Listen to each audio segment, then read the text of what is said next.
నిన్న పులివెందల ఎమ్మెల్యే జగన్మోహన్ రెడ్డి గారు హైదరాబాదులో ఏసీబీ కోర్టు వెలుపల చేసిన పనిని సభ్య సమాజం అసహించుకుంటా ఉంది. ఆ సంఘటన న్యాయ వ్యవస్థను కూడా బెదిరిస్తున్నట్లుగా అనిపిస్తాం. నువ్వు తప్పు చేసావు, దొరికిన దొంగవి. ఎవరైనా కోర్టుకు వెళ్ళేటప్పుడు ఒక నేరస్తుడు, ఒక ముద్దాయి తను వాయిదా అప్పుడు వెళ్ళి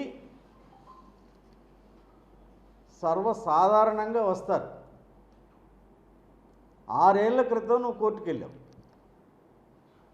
6 ఏళ్ల తర్వాత మళ్ళీ కోర్టు మెట్లెక్కావు.